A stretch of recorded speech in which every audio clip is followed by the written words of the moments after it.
Place à votre première signature du vendredi. Bonjour Catherine Ney. Bonjour Dimitri, bonjour à tous. On parle des élections municipales. Une des grandes inconnues, c'est l'accord technique passé par les socialistes avec LFI en faisant fi de leur protestation morale d'avant premier tour. Que vont faire les électeurs? Mystère. En attendant, il y en a un qui jubile, c'est Jean-Luc Mélenchon. Ah oui, on ne tient plus qu'à l'énergie, des piles rechargées à bloc. C'est qu'il attire du monde, on vient l'écouter, il est un grand comique. Il fait rire avec ses calembours sur les juifs, les fours, sur ce salaud d'Epstein. Ah, vous dites Epstein à la russe, sous-entendu pour ne pas souligner qu'il est bien juif. Moi, je suis antisémite, mais qu'est-ce que j'ai dit? Son auditoire se pâme.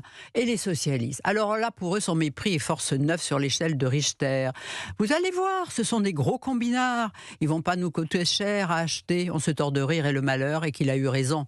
L'hypocrisie d'Olivier Faure est légendaire, et on découvre celle de François Hollande. Si droit devant les caméras, non, c'est non, mais pour dire oui, à Tulle où son copain, le maire sortant, a fait alliance avec LFI. Mais Mélenchon dédaigne autant ceux qui lui résistent. Payan à Marseille, un maire pochette surprise. Oui, mais grâce à ces accords techniques, LFI va entrer en masse dans les conseils municipaux. Oui, ça c'est un gain tout de même. Alors Madame Chiquirou a expliqué, avec les socialistes, on est d'accord sur rien ou pas grand-chose. Ce qui veut dire accord technique, qui est d'ailleurs un mot nouveau pour ces élections municipales. Ça veut dire qu'on vous fait élire, mais maintenant on reste dans l'opposition.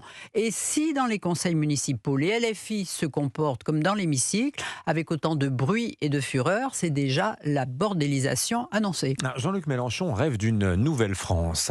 Ouais, alors son choix, il l'a fait en 2017 parce qu'il lui avait manqué 600 000 voix pour se qualifier au deuxième tour.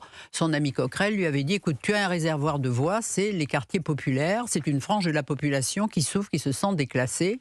Eh bien, la dérive essentialiste a commencé là, et sa présence à la marche contre l'islamophobie en 2019 en était bien l'illustration. Et pour parler aux musulmans, il leur tient un discours pro-islamiste. Et oui, considérant que les musulmans sont par essence sensibles à des thèmes antisémites, eh bien, il va leur en servir, et pour certains, des siens à la louche. Donc, il a communautariser son discours. Et il réécrit une histoire. Oui, parce qu'il veut raconter à ses nouveaux électeurs sa version de leur histoire à eux qu'ils ne connaissent pas. Par exemple, Notre-Dame de Paris, bien il leur dit, elle n'aurait jamais été construite sans le savoir apporter des crasades, autrement dit, grâce aux musulmans. Idem pour la basilique Saint-Denis, où il y a un nouveau maire, LFI, monsieur Bagayoko, qui va peut-être demander aux rois qui sont enterrés de lui payer désormais un loyer, qui se mettent debout sur ses pattes à l'autre bout du continent africain, pour qu'à la fin vous soyez ici en train de faire des malins, tout blancs, tout moches que vous êtes. Vous voyez, les blancs sont forcément moches.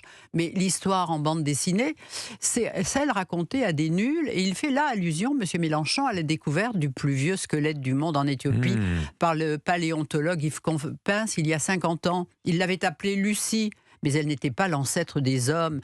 C'était un singe, comme il l'a écrit dans son livre, Le genou de Lucie. Et vous voyez combien notre grand comique est dangereux.